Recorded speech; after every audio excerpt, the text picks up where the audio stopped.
The night before Cromwell left, he visited his mother in the hospital. She smiled when she saw her son, but he knew what lies behind that smile. The nurse told him the trouble she caused for her. But hell, he wasn't sure he could trust that nurse either. He loved his mother, sure, but she was too much trouble around the hospital. That nurse, though. He'd seen her eyeing him while she stood by the life support or whatever the hell that machine was, like she was gonna pull the plug on Shiori. Still, he had to be polite. He was taking good enough care of her at least. I don't like it here, Shuichi. Take me home, she whispered to Kurama in her weak voice. He shook his head at her.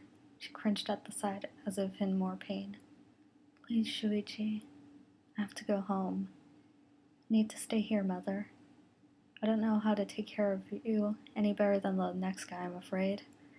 But I'll be in the medical school soon, and I will. Just wait for me until then, Kurama whispered back to her. He tucked her in her bed and kissed her on the forehead. Take care. Enough of that breaking out of here drama you give the nurse while you're at it. I only live down the block. You know that. You don't need to fight to see me when I see you every day. Take me to Silent Hill. Her eyes glazed over. Her voice sounded as if it was being spoken through some unseen filter. Shiori grabbed Kurama's hand. Mother, we can't go. You're not well enough yet, and you won't get any better if you keep causing trouble. When you're better, I will take you. He put her hand on her stomach, put a hand over her eyes. Rest, Mother. You must be tired now. Shuichi. Rest. Just rest. Somehow, he couldn't account for the rest of the afternoon, but he did remember coming home feeling like a runaway or something like that. He was really guilty, though. But that morning, he got a call from the hospital. Shuichi Minamino? You have called to inform you that your mother, Shiori Minamino, has gone missing. The woman's monotonous voice informed Kurama apathetically. God, these hospital people don't give a damn about anything, do they? Mother missing? Kurama felt choked up in his throat. There was guilt building up in his heart.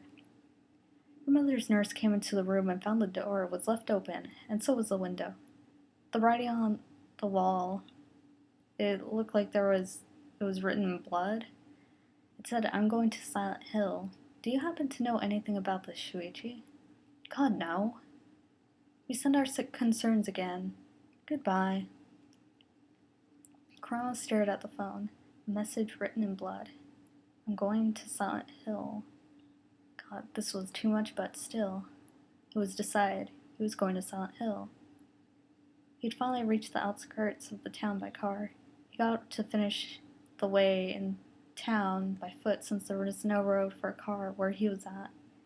He walked through the area and found he was in a cemetery. He continued walking, looking around since he didn't know the way in from where he was at. Instead, he found an orange-haired woman kneeling by a grave. She looked up at him with empty-looking navy blue eyes. Hello, she greeted him with a monotonous voice and an obviously fake smile. God, everything about her seemed fake. Hi. I'm looking for Silent Hill, Crum mumbled awkwardly once he noticed there was a knife in the woman's hand. You see, my mother went missing late last night and she left this weird message that said, I'm going to Silent Hill, so I thought she would be here somewhere. I'm just wondering if you knew a way from here, and I kind of drove all this way, and okay, how would I give her a chance to speak? She looked at him like he was crazy for a while. Then she looked down at the knife as though she was going to stab someone. Then at the grave. And she finally looked back at him, analyzing him first before answering. Silent Hill? It's that way. She pointed the direction out. But why would your mother go there? Why not? That town, there's something off about it. I can't say I can give you a good explanation why. I just can't. There's something wrong. People haven't been there in years. Well, my mother, she just just wanted to go. Take this then. She gave Carl the knife. Just in case you get in any trouble. Thanks? Girl, by the way, she pointed to herself. Carl wasn't entirely sure why she was introducing herself, nor was he sure he even cared who she was. Oh, I'm Chroma. A pleasure. Till next time. She walked away. An accident off of static. God damn it, don't tell me the radio's gone out. He growled as he slapped the radio.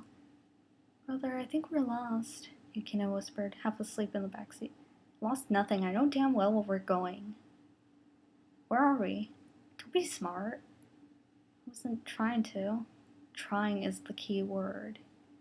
Yukino yawned and stared out the window. It was raining at the time, so she had to wipe a hand on the window to get a clear view outside. It's so foggy outside. He had turned on the high beams, so noticed. But the weather is better in the south. It's hot over there compared to where we're coming from up north. Why can't we stay south with Mother? I had to go to college up north. Why did you decide to tag along if you want to stay near home? I saw Yukina curl into her shell. That was mean. Listen, I'm sorry, but I couldn't stay home after you were arrested. I got so lonely, so I moved up north with you. That was the only college that would take you, wasn't it? Yeah, because your brother here is a felon. Prison changes a man, so if I say something mean, just say so. Brother, I love you. Yeah. Hours passed, or so it seemed. He started to nod off. He looked in the mirror. Sure enough, his sister was sleeping away. He nodded to himself, turned off the nearest exit to find a place to rest. Instead, bang! Crashed into a building. That woke him up. Hell, I fell asleep driving. Looked in the backseat to check on Yukina, but she was gone. Yukina? Shit. He got out of the car. Yukina! No answer. Only fog. Layers and layers of fog. So ends chapter 1.